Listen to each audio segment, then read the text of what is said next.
first, let's start off with some not so good news for our friends down at Huntsville. Casey Keeler took the job at Temple. Of course, he is a Northeast guy by trade. He cut his teeth at the in that region, of course, at Delaware, winning a national title. And, of course, before he won a national title at Sam Houston, we kind of he's kind of like, I guess, assimilated to the Texan culture. We kind of assimilated him that way and started connecting him to Texas jobs because he had done such a good job there with that program. But I'm curious, Craven, and you were aware of this as well. When the Temple job came open and when his name started to get more attached to it, I got the sense of, this is not me reporting, this is me speculating, that after you get passed over for Texas State and after you get passed over for Rice, there starts to be a closing window for if he was going to take that next step anywhere, it started to become diminishing returns as far as staying in the state. Yeah, and he probably only has, 5 or so years to coach. I mean, he's the youngest 65-year-old I've ever met. Seriously. So he's not approaching retirement in that way. But I think he sees the next job as his last job. And, right. He'd like to be somewhere where he doesn't have to build it from the ground up. I think 9-3 and flirting with the Conference USA Championship, that may be the ceiling right now for Sam until they get their facilities in order, the money in order. They're pretty far behind. I mean, Carter and I talked about it on the weekend show. The matchup between Liberty and Sam Houston, probably the biggest mismatch in terms of resources of any conference matchup you could find. Yeah. And so I think going to Temple, there's going to be more money there. He's going to make more money. He's going to be able to spend more money on his staff and on the support staff and on the roster. And it gives him a chance to go win a conference championship or at least compete for one before he retires. I think Keeler really pulled a magic act in these last 2 years in the FBS transition with going from 3-9 to 9-3 in the Conference USA, competing for a conference championship. You might ask, why is he going to Temple when Temple, their university president, had said, we have to reassess the football program in the wake of revenue sharing and things of that nature because it's a program that's long struggled. I think it says a lot about where Sam Houston is as a new FBS program. One, it's the money. So Colton Foster reported that Keeler got paid $625,000 this season. Stan Drayton, the former coach, was $1.8 million for 2/3 of the season. Yep. It's also the resources at Sam Houston, guys. I mean, they have a weight room that they share with 17 other sports. There's next to no NIL money. And it's very likely they're not playing in a home stadium next year with Bowers. That's a good point, too. Yeah. It's not an easy job to win at. And I think that's why you see Keeler going back to the Northeast and going to Temple, even though that is not a program that is in the best situation to win. I think he knows if he could do it at Sam Houston, he could do it at Temple. Yeah. I think for me, though, I think it does come down to, Craven mentioned it with not having to build from the ground up necessarily. It's not like people haven't won at Temple. Right. I think Stan Drayton was just a off hire. But you go back, and it's been a while, don't get me wrong, but you go back to Al Golden, you go back to Matt Rule, right? There's a history of, obviously I think they were in the MAC at that point, in the Big East at that point, but there's been and to a certain extent, Jeff Collins as well. Jeff Collins was there. There's been a track record of guys being able to do it there. And I think that Casey Keeler is in a point where he's like, okay, if that's their floor, potentially, right? If I can get them back to that, that can be their floor. We can build off of that, maybe have 1 or 2 wins, 1 or 2 seasons of double digits like Matt Rule did. That's capable. That's something I'm willing to take, as opposed to, again, Sam Houston, he's going to have to continue to pull rabbits out of the hat. And again, things that he's done, and we can transition to what the pool looks like for Sam Houston now. Craven, you had a piece on textfootball.com for subscribers. Anybody wants to go read that, about the candidate pool for Sam Houston, the type of coach that they may be looking for. And it's kind of wide-ranging. You have some big swing ideas in there with some FBS or some Power 5 coordinators, but some of them, candidate-wise, maybe going back to the FCS ranks, maybe some D2 as well. What's kind of your assessment overall of that job? I think it's always important to look at the athletic director and his history of hiring. And Bobby Williams is the guy who hired, Willie Fritz and Casey Keeler, both kind of non-FBS guys that had a lot of success, who had experience. Now, I don't see Sam Houston going for young hotshot coordinator type thing. I don't think it was going to be like a Zach Kitley type but I do think that they're going, just from hearing Bobby talk, I do think that they're going to try to find some ties to Sam Houston. As we just mentioned with Casey Keeler leaving, it's a unique situation for the Bearcats. They're going to not be playing at their home stadium next year. A lot of renovations going on. I think they used about $25K in NIL money, total this year. So you're going to have to get creative. You're going to have to know what you're stepping into.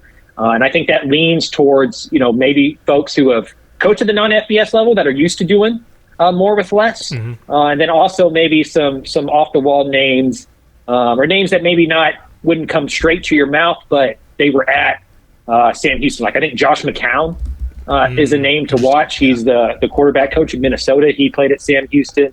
Matt Pallage, DC at Baylor, is going to be a name.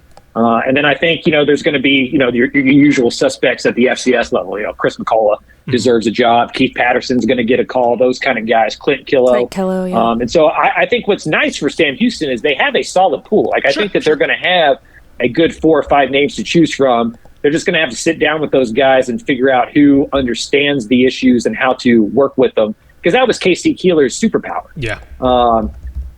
Sam Houston has more resources than anywhere he had ever been before.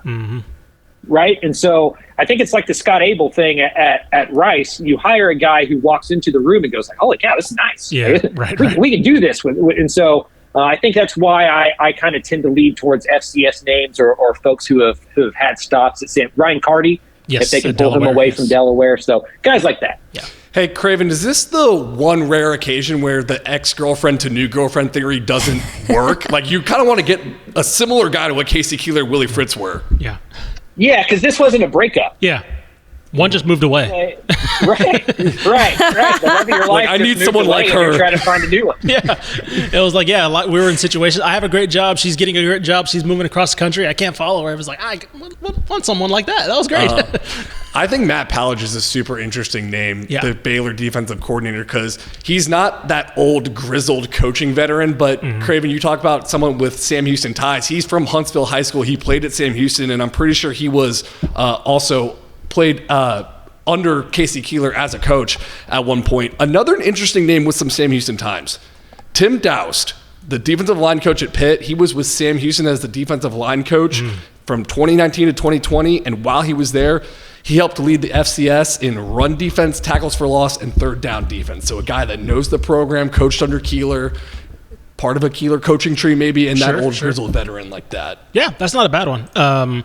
Like I said, Craven has a good list of the guys. You mentioned Ryan Carty, who I think on paper fits a lot of what they need. How about one? I don't think they'd be able to afford him, but like somebody like along the lines of the Tim Cramsey at Memphis, right? I believe he was their last OC before Carty left. I think he was the one that coached. Oh my gosh, the quarterback before Brady White. No, I'm talking about Sam Houston. The quarterback before Schmid. Might have been Jeremiah Briscoe, if I'm not mistaken. But anyway, some Sam Houston fan out there is yelling at me. But I think somebody like that, by the way, I should just say right now, stay away from Phil Longo. He's also available right now. It's not happening. I was about to say, he is also available right now. You heard it here first. Good. Okay, so Sam Houston fans, be glad it's not Phil Longo. But yes, I think somebody like that is definitely along the lines of the candidate. So again, go check out that piece at TexasFootball.com from Craven to get his list on who he kind of names to kind of keep around. All right, let's go to a team that officially as of this morning, or I guess technically as of last night, is hiring 2 new coordinators, and that's Texas Tech. Big offseason. Of course, we got news that Tim DeRuyter and Joey McGuire were parting ways, defensive coordinator Tim DeRuyter. But also, very quickly emerged that Zach Kittley was going to be the front runner, and he later got the FAU job. He was introduced this morning officially to the players. Very interesting. That's probably another discussion about what I think about that hire on their part. Interesting hire. Kind of almost a little bit similar to an offensive Texas guy like Tom Herman a little bit. Not a former head coach, but not interesting. But that now puts Texas Tech in a very interesting scenario where Joey McGuire has to now hire, for the first time, 2 new coordinators since he took the job, 2 new coordinators in a pivotal moment for Tech in heading into an offseason where, okay, you lose your 5-star that you hyped up all season, right? Various, reasons for that. You're losing Taj Brooks. What does the offense look like when you don't have that bell cow? Is Baron Morton, Baron Morton did pretty well, but is he the guy that an offensive coordinator from the outside coming in would look at and say, we have our quarterback? And also, by the way, we thought this year was a lot of pressure. Next year is going to be still a lot of pressure because they're going to be wondering, all right, when are we going to be is there an AT&T trip in our future sometime soon, Joey McGuire? So, Craven, just your thoughts in general about how massive of a hire, 2 hires, these are going to be for Joey McGuire. Yeah, I mean, a lot of times coaches are defined by their second coordinator hires. If we go through, a lot of national championship winning coaches, conference championship coaches, it's not the first coordinators that come with them that end up winning those big games. And it's always that second one.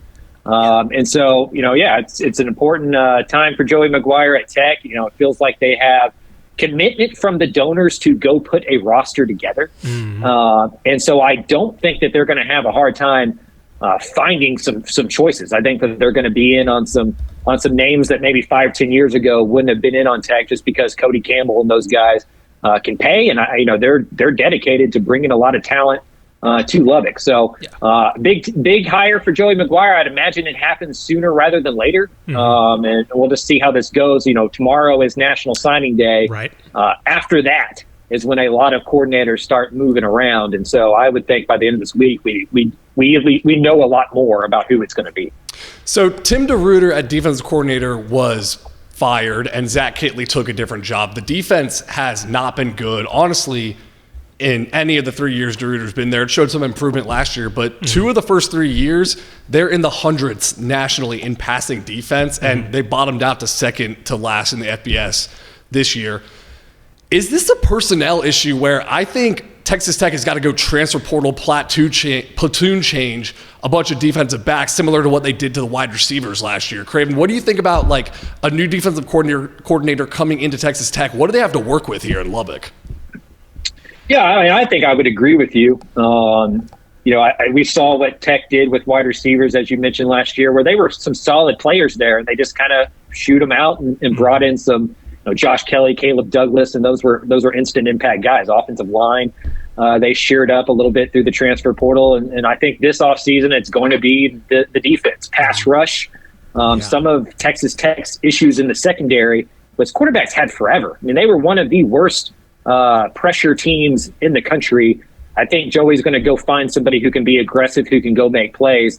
What's interesting to me about the Tech thing, and this is maybe a separate conversation, but Tech's defense has never been good, and it felt like Tim DeRuyter benefited from that perception. Mm-hmm. Whereas Tech's offense is always good, or has been always good historically, and Zach Kittley kind of got a lot of extra heat because of that. He wasn't Mike Leach. I agree. And so I just think the offensive coordinator position is going to be fascinating to me. Does he stay in that same kind of air raid tree that West Texas is used to? Does he zig after having success with Taj Brooks? Like, that hire is going to tell us a lot about what Joey thinks the future of this program is going to look like. I think we can transition in a bit, but I think that it was telling that it was obvious that Joey was going to keep Sonny Cumbie initially until he got the La Tech job.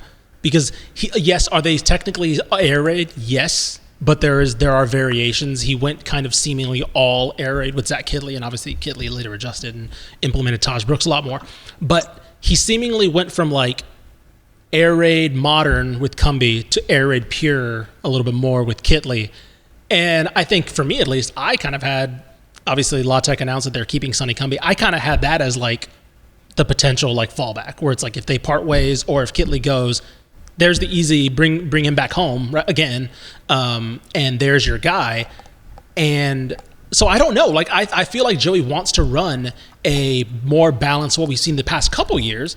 Because I would argue that we had no indication that Zach Kittley liked to run the ball before this past couple of years, right? And so I feel like that's more of a balance that Joey wanted. But again, we'll see with the names coming out. Now that Sonny Cumbie's staying, we know that he's staying in La Tech. It'll depend on who they get in the transfer portal too, because I almost think they are more equipped next year to go full on air raid because they lose Taj Brooks. Now, granted, Cam Dickey and Jacoby Williams are both stars in the making. And when we talk about Micah Hudson leaving in the transfer portal, like why did he not play? Yeah. You had Taj Brooks in the backfield, and the freshman still found a way to play there. So you're running a lot of 4 or 5 wide. Yeah, but also losing Jalen Conyers and Mason Tharp, that is huge for the run game as well. I know he didn't play much, but to your point, Brady Boyd also entered the transfer portal as well. So like, there's more depth to be had at the wide receiver position potentially. So, I think Graham Harrell's probably a name to watch. I don't like from that tree. Interesting. Dude, it has not looked good the last few times. I would make a phone call down to San Marcos and see what they're. Shut up. Anyway, you don't like that. Listen, I put in the Slack that if Mac Leftwich is still Texas State's offensive coordinator, we have something on him. By this time next year, we have something on him. So, and then I think defensively, Scotty Hazelton's a name to watch. The Texas Scotty associate head coach. He's one to think about. Man, Scotty Hazelton. I remember he was our DC for a while. Michigan State's DC for a while. Oh, okay. Yeah, he was last year. Him against that last game and against Rutgers, probably. Probably. We probably could have. All right, my headset came undone, so now we're back. Anyway, so moving on to a guy who will not be on the defensive coordinator list because a certain team swiped him up. Let's talk about UNT's newest defensive coordinator, Skylar Cassidy from Sam Houston. Love it. A massive hire. UNT needed to make a dynamite hire. Splash hire. Because they obviously had money because they gave it all to Matt Capone to run that defense. So they obviously had money. He was the highest paid coordinator at one point in the AAC. So they had some money to throw around. And I think, Craven, you basically put like, hey, Cassidy's probably going to UNT or following Keeler up there to Temple. And if it comes down to a money battle, UNT better win that. And looks like they did. And looks like they did as of earlier today. So, Craven, a little bit on Skylar Cassidy for any UNT fans or any fan that's unfamiliar with kind of his rapid rise. Yeah, you won't see any of the odd man front stuff anymore. It's going to be more of a 4-2-5. An excellent secondary coach. Everywhere he's been, the secondary has been lights out. He's a fundamentals, keep it simple, go attack the ball type of guy. And I think North Texas could probably use that. I think sometimes, especially with what you can recruit to G5, some of these coaches kind of get a little cute, try to disguise things and make the, if you're coaching at Alabama or something like that, when really you just strip it down, get your guys in the right place, make it less confusing for them, and just go tackle the football. And I think Cassidy, being young, has a good communication skill. And North Texas suddenly has one of the best young offensive minds in the country and one of the best young defensive minds in the country on the same staff. Like, if they get their recruiting figured out and those guys that they've started signing really develop, the Mean Green are inching towards, finally putting together a staff that, I think can go win this conference. And Craven's finally going to root for the Mean Green. Ain't that right? Well, I don't know about that. Look, here's my only concern with this hire, and it has nothing to do with Skylar Cassidy. It has to do with can you coach a stout defense with this offense? Because Sam Houston's offense, not UNT's offense. I was about to say, look, if you need a defense that can stop a team, if your defense has an offense on the other side that's they're going to take their time and they're going to run quarterback power and they're going to go for 4 yards and then have like a Army light offense because they really can't throw the ball.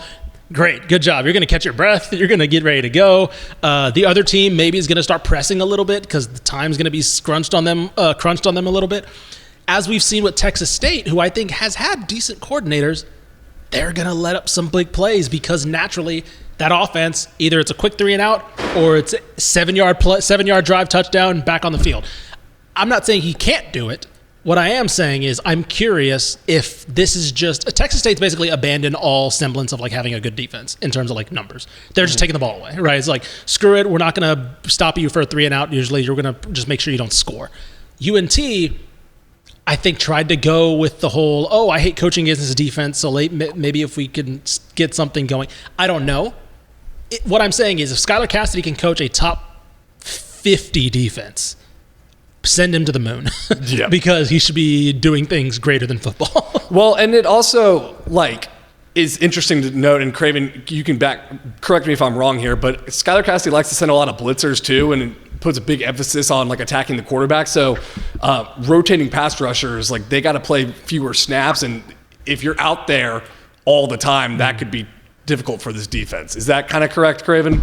Hopefully. Yeah, I think so. They're going to get after the quarterback. They're going to try to create turnovers. They're stealing possessions. And, Skylar's coached with Eric Morris before. Yeah, that's a good point. And so, he understands what this offense is going to look like. They're probably not going to give up 20 points a game like he did at Sam for the reasons that you said. But they gave up 34.5 at North Texas last year. If they can get that to 27, that's a team that can compete for a conference championship.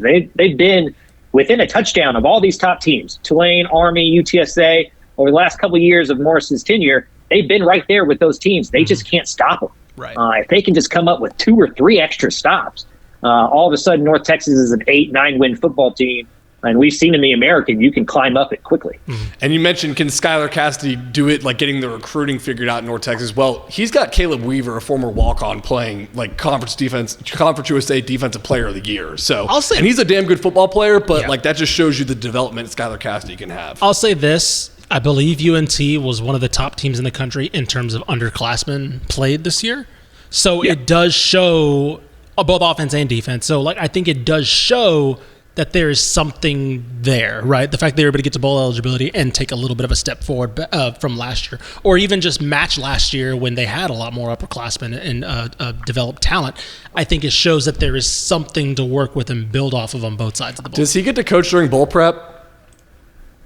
I would imagine he more consults and like works on scheme and recruiting, transfer portal. I doubt he's out there like really calling it. Either way, it's good that they have 15 extra practices for bowl season. Yeah, 100%. Yes. I imagine it looks like the system he wants it to look like in the bowl game. Right. So there's some coaching news. Of course, there's going to be more, obviously, as Tech makes their hires.